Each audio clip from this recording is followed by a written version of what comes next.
Bang Azam, Kirain sudah ada, menyimak Wan. dari Ya, tadi siap. Bang Azam? Baru karena di-share saya naik.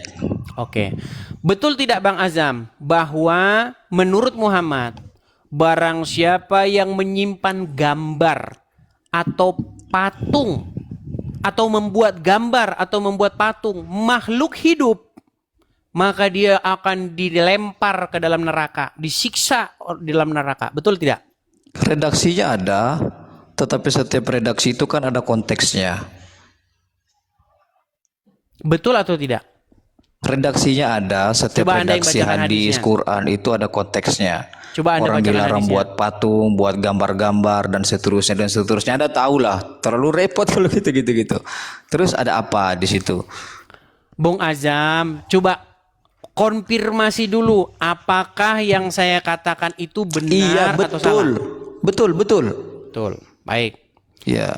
Jadi kalau ada seorang muslim dia simpan patung ayam, patung kucing, patung apapun yang makhluk hidup atau ada gambar makhluk hidup akan dilempar ke dalam neraka jahanam, betul? Sebagian umat Islam yang masih memiliki pemahaman yang purifikasi begitulah, mereka memang melaksanakan hal tersebut. Artinya mereka tidak biarkan ada patung-patung makhluk hidup di rumahnya, bahkan gambar-gambar sekalipun tidak ada dibiarkan untuk terpajang di rumahnya. Baik. Begitu. Baik. Saya katakan itulah bahayanya ajaran agama Islam terhadap negara kesatuan Republik Indonesia. Kenapa saya katakan? Bahayanya di mana coba? Baik. Apa lambang negara Republik Indonesia? Garuda. Burung Garuda. Apakah burung Garuda yang ada di patung yang begini itu, wah, sayapnya membentang, kemudian Terus? cakarnya mencengkeram Bhinneka Tunggal Ika, itu Terus? merupakan patung makhluk hidup? Ya, itu makhluk hidup. Oke. Terus? Menurut Muhammad masuk neraka nggak orang yang buat patung begitu dan menyimpan seperti itu di rumah? Baik, gitu dong pertanyaannya akan dijelaskan. Jadi Islam itu adalah agama yang sangat objektif. Ketika seseorang dianggap melakukan sebuah dosa, maka dosa tersebut bisa terhapuskan dengan dia melakukan sebuah kebaikan yang lain. Kita anggap saja, kita ikuti narasinya Edis. Dengarkan. Baik, silakan. Kita anggap, ikuti narasinya Edis bahwa membuat patung tersebut termasuk burung Garuda itu dianggap sebagai perbuatan dosa menurut hadis yang beliau Menurut kutip. saya itu menurut Muhammad. Ya, mendengarkan saya dulu. Silakan, Menurut hadis yang Edis kutip. Tapi ingat, Nabi pernah bersabda, wa atbi'is sayyi'atal hasanata tamhuha, dan ikutilah perbuatan buruk itu dengan perbuatan baik, karena perbuatan baik itu menghapus perbuatan buruk. Jadi jika apa yang Anda sampaikan itu dianggaplah sebuah keburukan, ketika umat Islam melakukan kebaikan yang lain, maka kebaikan yang buruk sebelumnya akan terhapus. Karena Islam mengenal reward, artinya kebaikan seseorang itu dianggap oleh Islam. Jadi masuk surga bukan karena iman saja. Begitu saudara-saudara terkasih dalam nama Bapa yang ada di sana. Gitu. Baik, saya tanggapi ya. Jadi Ya. kalau ada seorang muslim dia menjabat di government, di pemerintahan, terus di kantornya ada burung Garuda. Kan ada wapres, ada Pak Presiden dan wakil Sebut presiden. aja Di tengah-tengahnya Prabowo, nggak apa-apa. ada burung Garuda, betul? Iya, sebut. Oke, baik. Menurut Anda, kata Muhammad, orang tersebut akan dimasukkan ke dalam neraka nggak? Anggap saja begitu. Kok anggap saja? Pak Prabowo, ya kita begini. Oh, ya, kita Anggap anggap begini. saja. Saya ikuti. Anggap saja. Ya, kita anggap saja, saya iakan. Berat anggap saja. Enggak, permainan begini kita iakan. Anggap saja begitu, ini bukan mendapatkan permainan, dosa. Bang Azam. Aduh, Coba, jangan, kita serius lah, jangan fotonya main-main Mas lah. Gibran, karena beliau masih kita muda, sebut kan? Gibran Gini, nih, oke. dan Prabowo. Fotonya Mas Gibran sama fotonya Pak Prabowo, makhluk hidup nggak? Gambar makhluk hidup nggak? Hidup. Gambar makhluk hidup. Garuda makhluk hidup nggak? Anggaplah hidup. Kok anggaplah Anda ini? Enggak, gimana kita sih? iakan saja. Artinya kita ikuti narasinya, kita ikuti. Oke, makhluk Silakan hidup. bernarasi. Oke. Menurut Muhammad, Apa hukuman bagi setiap muslim yang terpajang gambar atau patung makhluk hidup di dalam rumahnya? Menurut Islam yang kamu pelajari gimana? Ayo. Saya tampilkan hadisnya. Iya, Memang udah. Mereka ini sulit yang nyata ya. Enggak, sudah ditahu itu di hadisnya, artinya sudah ditahu. Supaya Anda juga tidak terlalu capek dan biar menghemat waktu. Saya juga tahu apa hadis yang Anda akan tampilkan, langsung jelaskan saja begitu biar nggak Maka lama. nanti kalau saya ngomong nanti ya anggap saja. Enggak, saya anggap bertanggung saja jawab. Kamila. Memang hadisnya ada begitu, saya bertanggung jawab. Memang ada begitu Kalau redaksinya. Anda mengatakan anggap saja gimana? Enggak, benar-benar ada hadisnya itu teman-teman. Ada hadisnya. Santai Baik, teman-teman. saya balik kamera saya Ada dulu. hadisnya. Saya balikan kamera saya. Memang mau bikin orang lama Islam kayak mereka gini. harus bermunafik. Karena memang teman-teman di dalam ajaran agama Islam itu boleh takiyah. Bikin lama kalau gitu di Baik, diskusinya. saya balikan dulu ya. Oke. Makanya saya bilang buanglah hadis pada tempatnya. Baik. Ya. Sesungguhnya pembuat gambar ini Patung. akan disiksa pada hari kiamat. Dikatakan pada mereka, hidupkanlah apa yang kalian ciptakan. Dalam hadis Bukhari. Terus saya tanya, ini banyak Iya. hadisnya ya, banyak hadis. Redaksi lainnya tiupkanlah ruh gitu kan.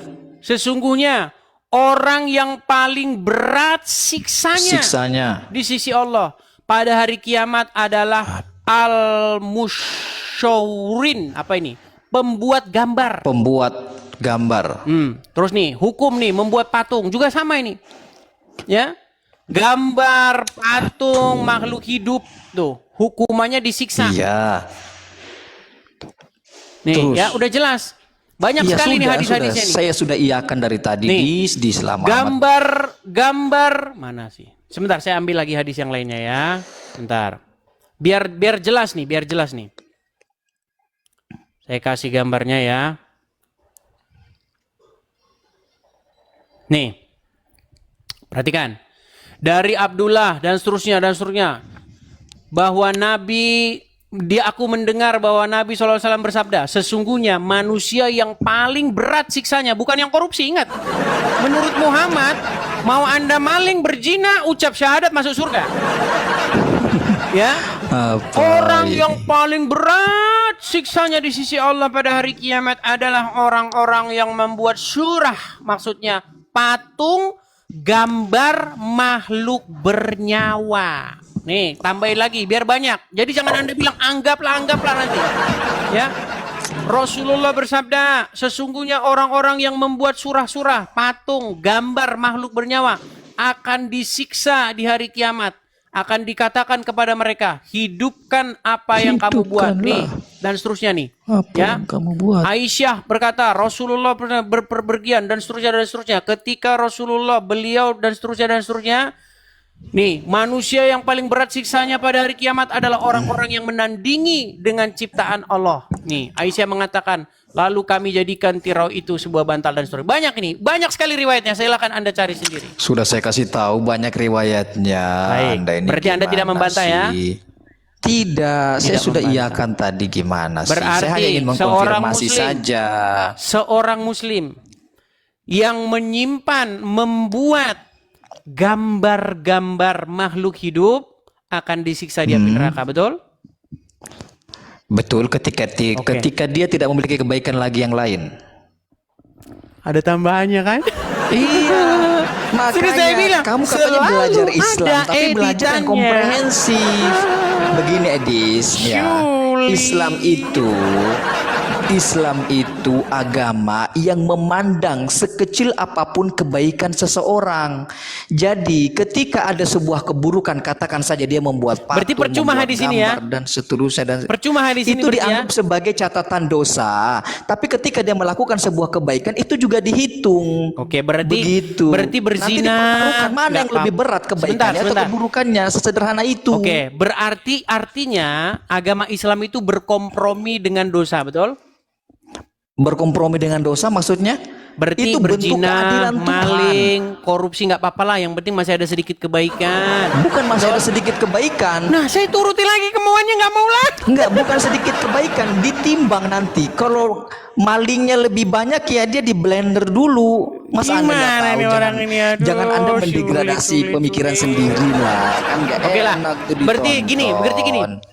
Menurut Al-Quran, apakah boleh seorang muslim itu menjadi Islam 90%, 95%, 99,9%? Boleh nggak? Begini, saya Tenang jelaskan lagi. tenang dulu Azam. Saya tanya ini serius. Nggak boleh, nggak boleh, nggak boleh, nggak Nggak boleh. boleh. Dia harus menjadi seorang Islam yang kafah, betul? Betul, Apa itu betul. kafah? Kafah itu menyeluruh. Menyeluruh penuh. Berarti dia harus menjalankan perintah Muhammad, betul? Betul. Betul. Barang siapa yang tidak memutuskan perkara berdasarkan apa yang diajarkan, yang diberi Berarti sudah fix ini dis ya? Tenang. Yang tenang. tadi udah. Ini ke situ, ini ke situ. Oh, ke situ. Oke, Barang masih. Oke, siapa lanjut. yang memutuskan perkara berdasarkan yang tidak barang siapa yang tidak memutuskan perkara berdasarkan yang ditetapkan Allah disebut apa? Ada 3, ada fasik, kafir, zolim. Itu dalam Baik. Al-Maidah. Ya, betul. Kafir, fasik, Fasik, zolim. zolim. Pinter di sini Berarti luar ketika ada biasa. seorang kepala daerah, anggaplah Pak Camat, di rumahnya ada Garuda Pancasila, ada gambar Pak Gibran, Pak Prabowo, berarti dia harus memutuskan bagaimana membuang itu ke tong sampah nggak? Tidak. Tidak, kenapa? Berarti dia harus memutuskan perkara berdasarkan apa? Begini saya jelaskan ya. Harus Udah belum munafik. dijelaskan. Anda kan mengkonfirmasi. Kalau memang Anda yang mau menjelaskan, silakan ajari saya. Begitu. Kan sudah jelas ayatnya. Barang Enggak, siapa bukan begitu cara memutuskan memahami perkara sebuah. tidak berdasarkan hukum Allah disebut tapir, jolim, fasik. Iya, gini. Ya, fasik itu apa? Zolim itu apa? Kan ada tahapannya. Sebelum Kafir itu kita apa? membahas Begitu definisi loh. itu, misal nih, kamu kalau memutuskan perkara harus berdasarkan siapa yang harus Anda turuti? Siapa yang harus lebih Anda taati? Berdasarkan hukum Allah. Oke, yang harus Betul. Anda lebih taati siapa? Allah apa negara? Allah. Allah dong. Allah. Menurut hukum Allah boleh Iya. nggak nyimpan gambar presiden? Garuda boleh nggak? Allah nggak ada yang jelaskan begitu. Itu hadis. Ya, menurut hadis boleh nggak? Menurut hadis nggak boleh. Oke, hadis itu datangnya dari mana? Hadis datangnya dari Nabi Muhammad. Muhammad datangnya dari mana? Dapatnya dari mana? Dapatnya dari Allah. Nah, berarti dari Allah itu semua iya. kan?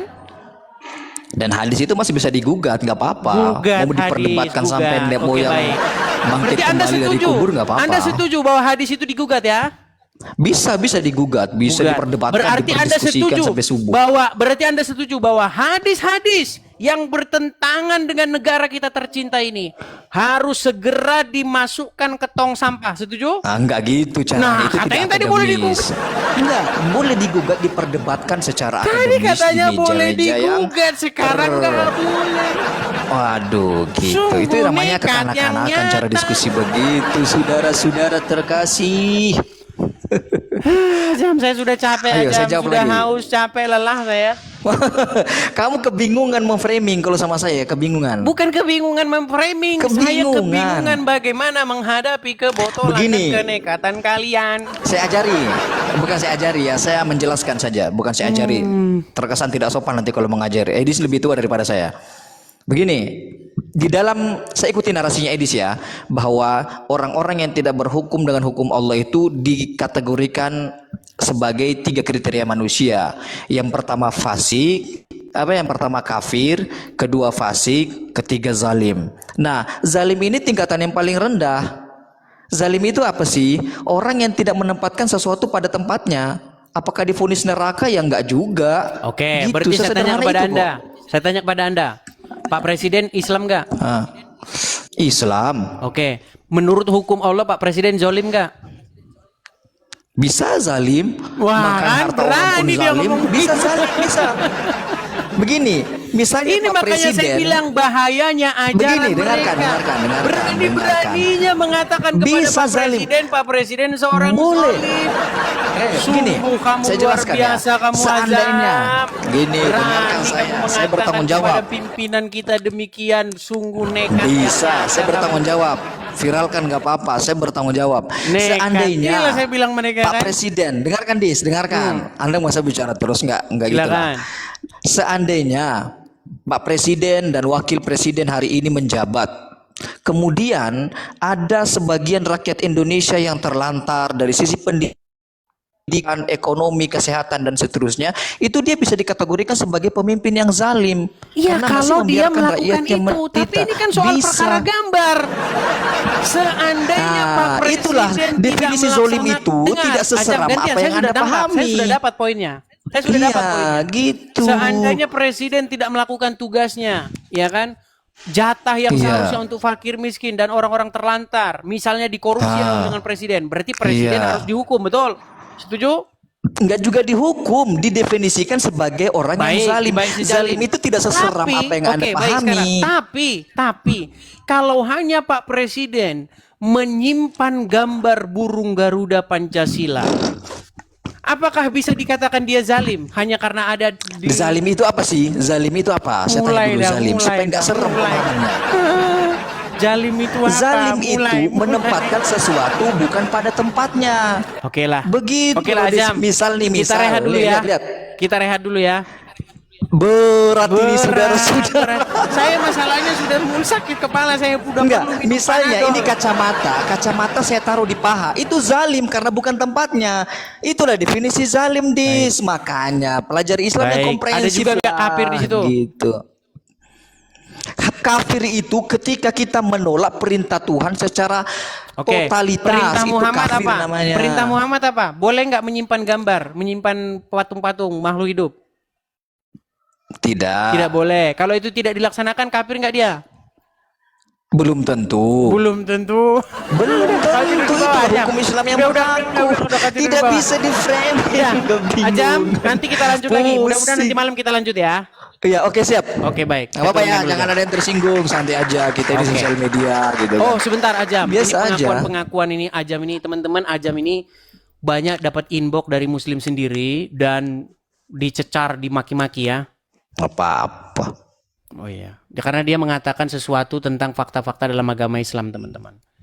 Kan sudah saya bilang, kalau orang ngerti agama Islam, dia datang ke sini untuk mengakui perkataan saya. Oke, gitu aja Ya, Nanti oke. kita lanjut lagi mudah-mudahan ntar malam ya. Oke, ya, jangan Oke, ada yang saya baper turunkan ya. aja. Biasa aja, ini dunia sosial media begitu kan. Harusnya begitu. Ya, oke, Dis. Diskusi aja, jangan lapor polisi. Ya, jangan grebek-grebek gitu. Nggak bagus membubarkan rumah ibadah orang lain, itu saya kecam itu. Tidak bagus, tidak benar itu.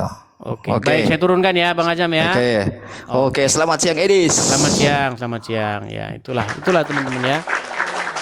Mereka harus berkelit ya. Ya, begitu.